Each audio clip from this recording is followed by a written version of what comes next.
오늘 우리가 함께 나눌 하나님 말씀은 사사기 14장 1절에서 4절 말씀이 되겠습니다.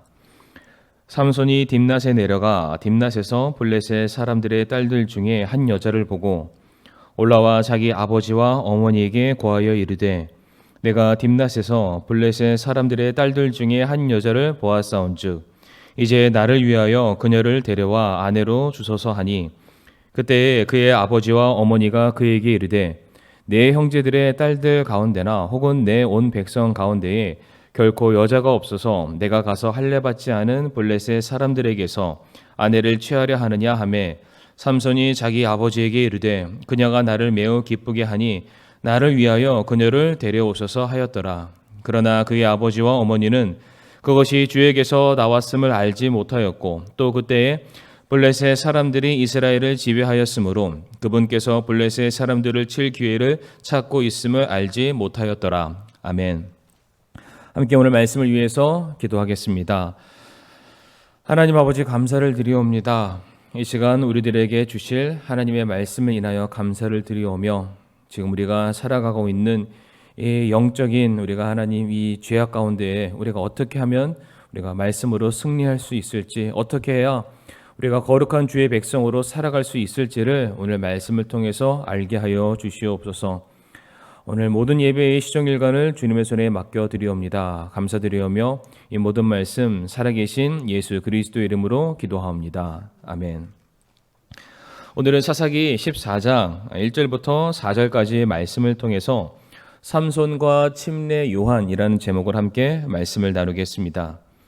우리가 계속해서 이제 사사기에서 말씀, 특별히 우리가 삼손에 대해서 말씀을 나누고 있는데 특별히 삼손의 출생과 배경이 유사한 신약 인물이 있는데 바로 오늘 제목에도 나와 있는 것처럼 바로 침례 요한이 되겠습니다. 천사가 마노아의 가정에 나타나 수태고지함으로써 삼손이 태어나게 되었던 것처럼 침례 요한 역시 누가복음 1장 말씀 보게 되면 천사가 사갈의 집에 찾아와서 수태고지를 하게 됨으로 인해 침례 요한도 출생을 하게 됩니다.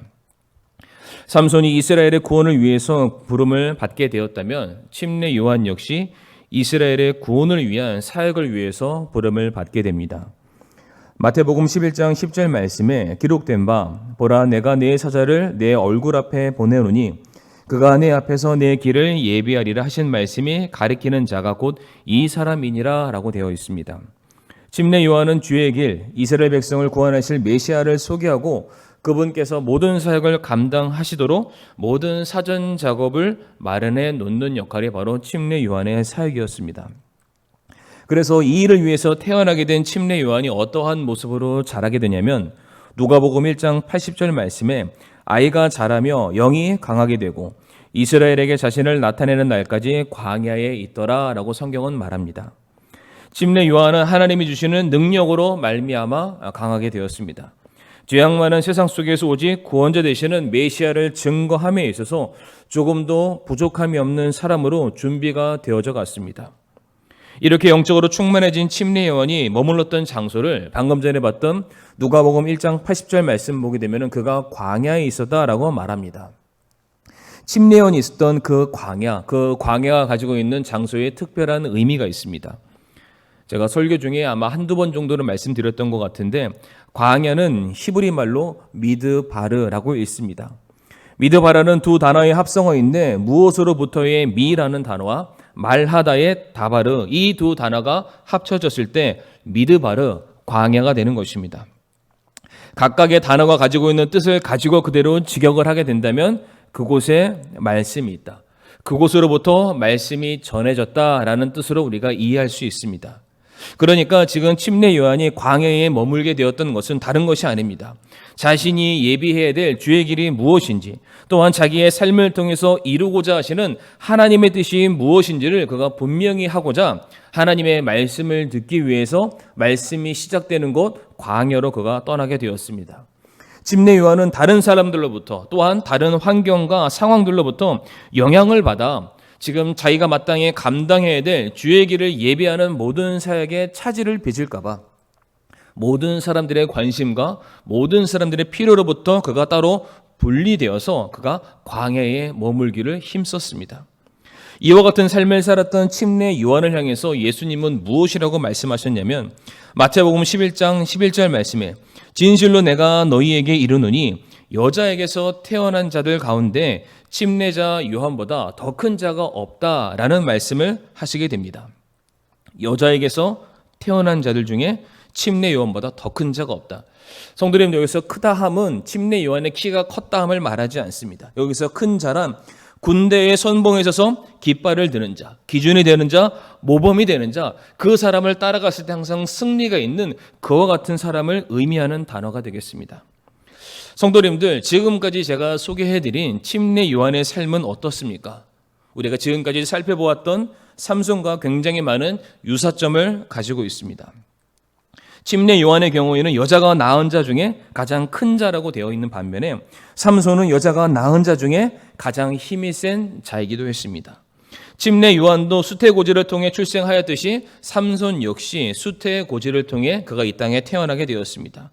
침례 요한이 주의 길을 예비하는 자로서 부름을 받았다면 삼손 역시 하나님의 백성 이스라엘을 구원하기 위한 사사로서 부름을 받게 되었습니다. 그리고 삼손의 경우에도 그 아이가 자라매 주께서 그에게 복을 주셨다라는 그 말씀처럼 하나님께서 삼손에게 능력을 더하심으로 말미암아 그가 강하게 되었습니다. 그리고 방금 전에 봤던 누가복음 1장 80절의 말씀처럼 침례 요한 역시 그 아이가 자라며 영이 강하게 되고 하나님께서 그의 삶에 축복을 내리시고 그에게 능력으로 동일하게 하나님이 함께 하시게 되었습니다. 여기까지만 보면은 삼손과 침례 요한의 그 삶의 시작, 발자취가 거의 같다라고 볼 수가 있습니다. 그런데 이제부터 한 가지 결정적인 차이를 보이게 되는데 침례 요한의 경우에는 그가 강하게 되었을 때, 주의 영이 그와 함께하게 되었을 때 침례 요한이 선택했던 장소는 광야였습니다. 앞에서도 말씀드렸다시피 광야는 하나님의 말씀이 임하는 것. 침례 요한은 다른 무엇보다 하나님의 말씀을 통해서 내가 어떠한 삶을 살아야 되고 내가 어떻게 하나님께 쓰임받는 인생이 되어야 될지를 더 집중하길 원했고 그것을 알기를 원했기에 침례 요한은 광야로 그가 떠나게 되었습니다. 그런데 오늘 이제 본문 말씀이죠. 사사기 14장으로 돌아오게 되면은 삼손의 경우에는 그가 어느 곳을 향하게 되었습니까? 삼손도 동일하게 강하게 되었습니다. 주의 능력이 그와 함께 했습니다. 하나님께서 그를 감동하심으로 말미암아 드디어 사사로서의 첫 역할을 내딛는 그 발걸음이 오늘 14장 1절 말씀 보게 되면 딥낫이라는 곳으로 드디어 삼손이 향하게 되었습니다. 이 딥낫이라는 곳의 장소의 특수성을 간단하게 설명드리게 되면 딥낫은 유다와 블레셋이 서로 맞닿아 있는 접경 지역 한 복판에 있는 곳이 바로 딥낫입니다. 그래서 딥낫은 어떠한 곳이냐면은 당시 유다가 세력이 강하면은 딥낫은 유다에 속하게 됩니다. 반대로 블레셋의 세력이 강해지게 되면은 그 딥낫이라는 장소는 그냥 자연스럽게 블레셋에 속하게 됩니다. 굉장히 유동적인 지역이 바로 딥낫이라는 지역의 특성이 되겠습니다. 당시 블레셋이 40년 동안 이스라엘을 이미 억압하고 통치하고 있었던 차였기 때문에 이미 딥낫이라는 그곳은 블레셋 사람들로 가득해 있다. 오늘 1절 말씀도 보게 되면은 그 딥낫이라는 곳에 블레셋 여인들이 다니는 것을 삼손이 보았다라고 되어 있지 않습니까? 자, 그렇다면 삼손이 딥낫으로 향했을 때 그 장소를 바라보게 되었을 때에 어떠한 마음을 갖는 것이 당연하겠습니까? 삼손은 누구보다 거룩하고 구별된 삶을 살아야 했던 나사렛 사람이었습니다. 뿐만 아니라 하나님이 주신 강한 힘과 능력으로 이스라엘을 구원해내야 될 사사이기도 했습니다. 바로 그러한 삼손이 딥낫을 바라봤을 때 원래 내 동포, 내 민족이 하나님이 그들에게 허락하신 분기단에서 축복을 누려야 될 그 땅에 자기 백성들이 아니라 이방 나라 사람들이 마치 자기 집 마당을 돌아다니는 것처럼 하나님의 영광과는 전혀 상관없는 세상의 풍조와 문화를 뿌리고 다니는 그 모습을 보게 되었을 때에 아마도 삼손은 그의 마음속에 영적인 분노죠. 괴로움을 느껴야 함이 당연할 것입니다. 그런데 삼손의 반응은 우리가 생각하는 기대와는 전혀 딴판인 것이 2절 말씀에 나와 있습니다. 2절 말씀 보게 되면 삼손이 그의 부모에게 무엇이라고 말하고 있습니까? 그의 눈에 들어온 저 블레셋 여인과 나를 결혼시켜 달라고 부모에게 요청을 하고 있습니다. 지금 딥낫에서 고통받는 자기의 동포를 바라보면서 그들을 건져낼 그 마음속에 계획을 품는 것이 아니라 지나가는 한 여인을 바라보면서 그 마음속에 음욕이 끌어오름으로 말미암아 저 사람은 내가 쳐서 물리쳐야 될, 진멸해야 될 대상이 아니라 내가 사랑해서, 내가 결혼해서 내 곁에 두어야 될 대상으로 바라봤다는 것입니다. 삼손은 지금 자기에게 주어진 본분을 완전히 지금 잊어버리고 있습니다. 나사렛 사람으로 가져야 될 거룩함도 내다버리고 있고요. 또한 사사로서 이스라엘을 구원하고 자기 백성을 고통 속에서 건져내야 될 그 사명을 지금 망각한 그러한 상태입니다. 성도님들, 앞에서 설명드렸던 침례 요한과 지금 삼손은 어떠한 차이를 보이고 있습니까? 침례 요한의 경우에는 자기에게 주어진 사명을 더욱더 견고히 세우기 위해서, 자신을 더욱더 거룩하게 구별하기 위해서 힘쓰도록 자기 자신을 스스로 더욱더 아무것도 없는 광야로 그 몸을 스스로 옮겼다면, 지금 삼손의 경우에는 자기에게 주어진 사명과 정체성에는 전혀 상관하지 아니하고 오직 자신의 욕망하는 바를 채우기 위해서 지금 자기에게 주어진 힘과 능력, 하나님의 권능을 지금 잘못된 곳에 그가 사용하려 한다는 것입니다.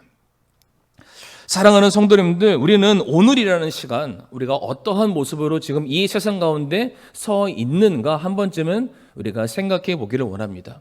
우리는 기도할 때 하나님께서 내게 능력 주시길 원하고 그 능력으로 말미암아 내가 하나님의 귀한 사역들을 감당하는 일꾼이 되기를 원합니다 라는 그런 간절한 어떤 신앙 고백이죠. 기도를 할 때가 참 많이 있습니다. 자, 그렇다면은 하나님께서 성도님들을 축복하시고 성도님들을 사랑하셔서 성도님들에게 강한 능력을 주셔서 마치 침례 요한과 삼손과 같은 그런 능력을 주셨다고 가정한다면 지금 성도님들은 어느 곳을 향해 나아가고 계십니까? 침례 요한과 같은 광야이십니까? 아니면은 지금 삼손이 선택했던 그런 딥낫과도 같은 그런 장소입니까? 우리가 여기서부터 중요하게 살펴봐야 될 것은 지금 삼손은 영적으로 타락했습니다. 하나님께서 그에게 맡겨주신 사명과 본분을 다 잃어버렸습니다. 그런데 하나님은 지금 삼손을 사용하고 계십니다. 삼손의 연약함과 그의 부질없음에도 불구하고 하나님께서는 그를 통해서 이스라엘을 구원해내기 시작하신다라는 사실입니다. 하지만 이 삼손의 경우에는 기존의 사사들과는 조금 다른 형태로 쓰임을 받습니다. 이게 무슨 말이냐면 기존의 사사들의 경우에는 그들의 부족함이 있습니다. 연약함이 있고 어떠한 사람들은 나는 아예 할 수가 없습니다 라고 굉장히 낮은 상태로 하나님께 부름을 받은 사람들도 있었습니다. 하지만 하나님께서는 그런 사람들을 강하게 만들어 주셔서 이스라엘을 구원하고 건져내는 일에 그들을 사용하시게 됩니다. 그런데 삼손은 좀 반대입니다. 왜 그렇습니까? 삼손은 이미 그 일을 시작하기도 전에 이미 강함이 있었습니다. 그에게 능력이 있었고 누구도 감히 넘볼 수도 없는 그런 능력이 이미 그에게 있었습니다.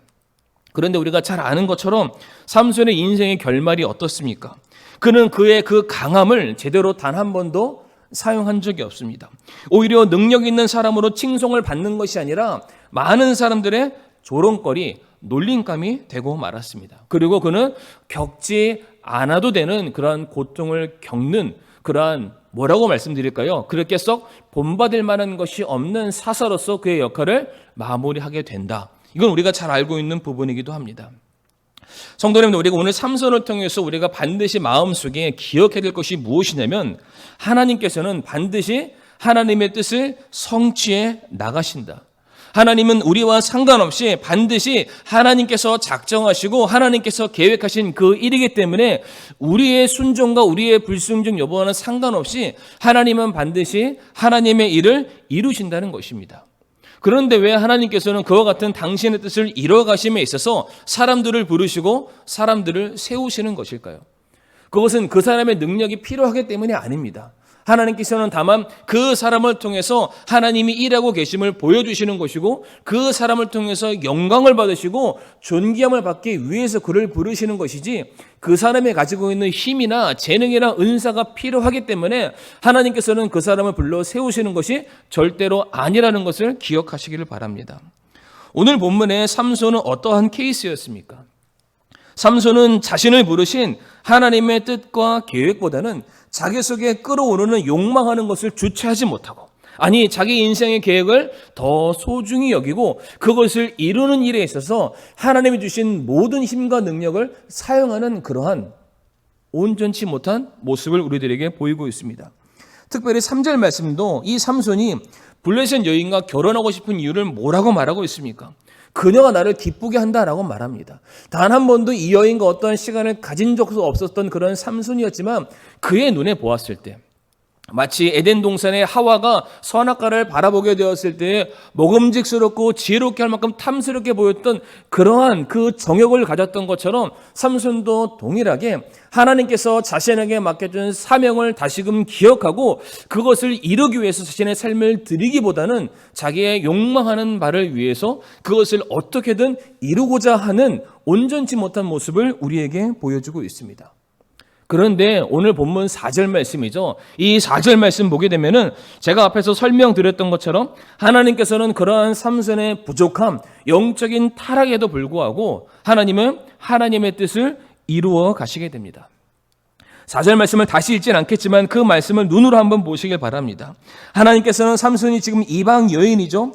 블레셋 여인과 결혼하는 이 사건을 통해서 삼손과 삼손의 부모는 전혀 알지 못했지만은 이 사건을 통해서 자기 백성 이스라엘을 괴롭히고 있는 저 블레셋을 공격하고 무찌르고 진멸하는 기회로 삼으시겠다.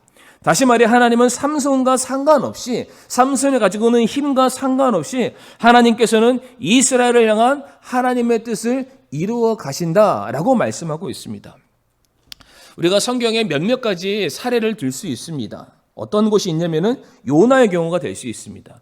요나의 경우에는 하나님께서 니느웨로 가서 그들에게 하나님의 심판이 내리게 될 것을 말하라라는 그런 사명을 받아들이게 됩니다.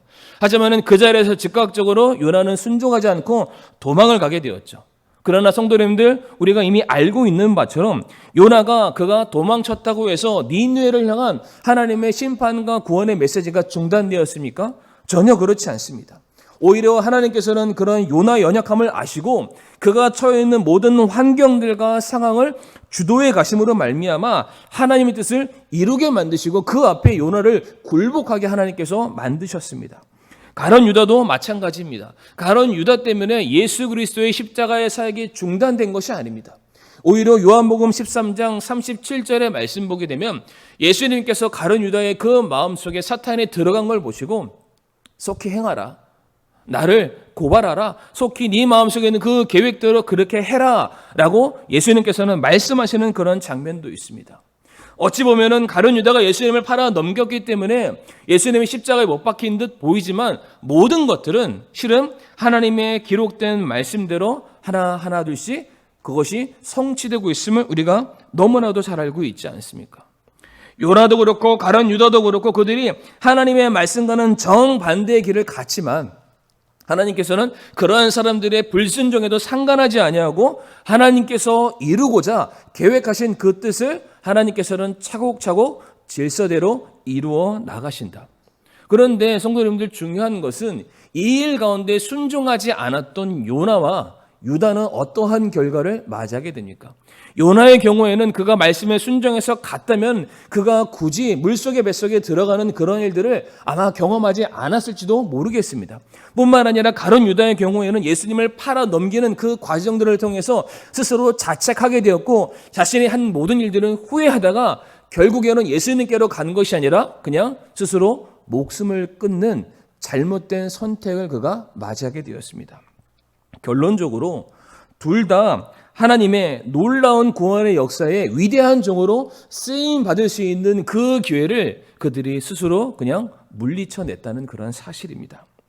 오늘 본문에 있는 삼손도 저는 동일하다라고 말씀을 드리고 싶습니다.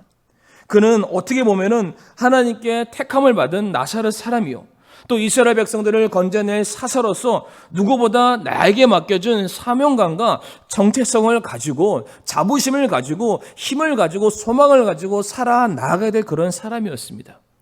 그럼에도 불구하고 그렇게 큰 능력이 주어졌지만 삼손은 그것을 하나님의 뜻대로 사용하기보다는 오히려 자기 마음에 계획하는 것과 욕망하는 것을 위해서 사용하는 온전치 않은 그러한 모습. 결국 그 삼손의 삶을 통해서 하나님의 사역은 이루어졌습니다. 하나님 이름은 존귀함을 받게 되고 하나님의 백성들은 구원받게 되었지만 그 일의 결국의 끝은 결국 삼손이 우리가 본받지 말아야 될 한 명의 인물로서 그의 인생이 마감되었다라는 그런 사실이죠.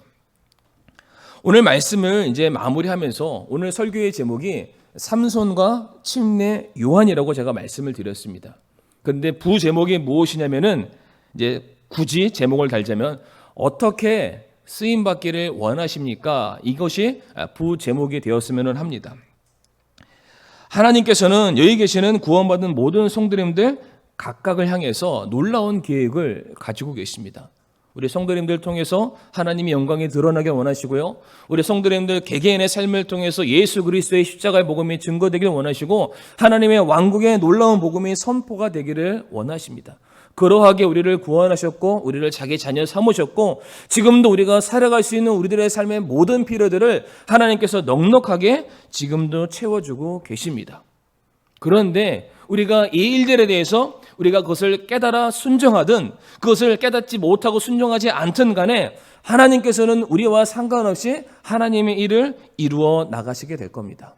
그러나 중요한 것은 우리가 하나님의 부르심에 순종해서 우리가 함께 그 사역에 동참하고 그 일을 감당하게 되었을 때에는 요한복음 14장 12절 말씀처럼 진실로 진실로 내가 너희에게 이르노니 나를 믿는 자는 또한 내가 하는 그 일들을 할 것이요 또 이것들보다 더 큰 일들도 하리니.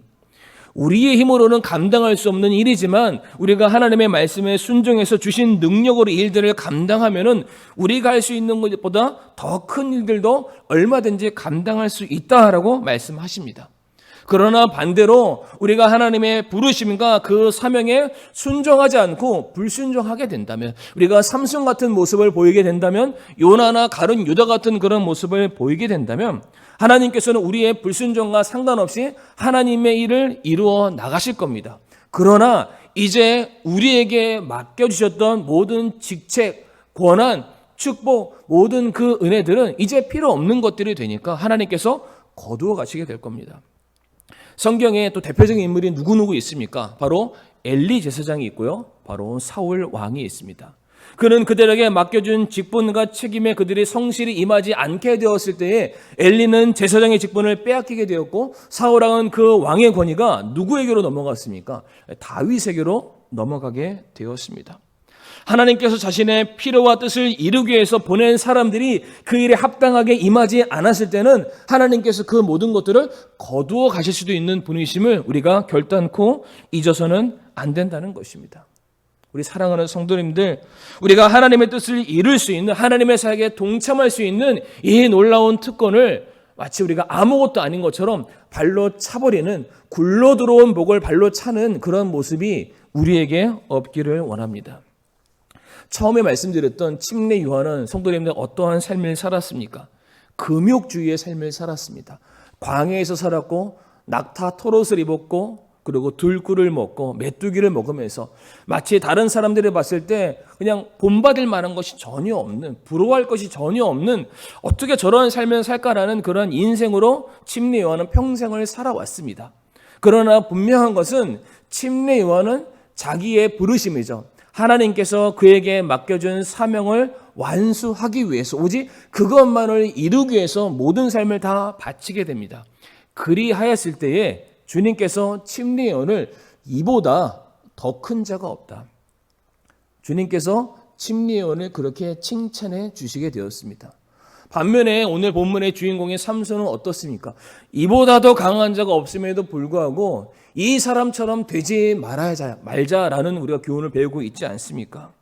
그러므로 우리 사랑하는 성도님들 어떠한 인생으로 쓰임을 받기를 원하십니까? 가장 큰 자로, 가장 클 수 있는 자로 부름을 받았지만은 별 볼 일 없는 그런 삶을 사시겠습니까? 아니면은 부르신 그곳에서 나의 뜻이 아니라 하나님의 뜻과 영광을 드높이는 그 일을 위해서 내 삶을 드림으로 말미암아 칭찬받는 자, 가장 큰 자로 인정받는 삶을 살기를 원하십니까? 바라건대 우리가 침례 요한처럼 주의 길을 예비하는, 그리고 삼손처럼 주신 능력을 우리가 다른 데 소비하는 것이 아니라 우리가 하나님의 사역을 위해서 주신 모든 것들을 기꺼이 다 내어드릴 수 있는 그러한 믿음이 저와 성도님들에게 있기를 간절히 원합니다.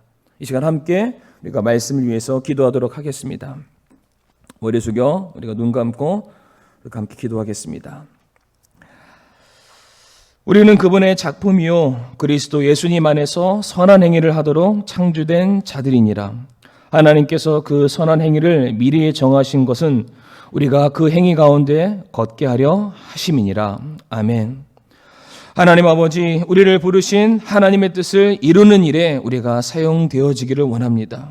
우리의 삶을 통해서 하나님의 영광이 높여지기를 간절히 원합니다.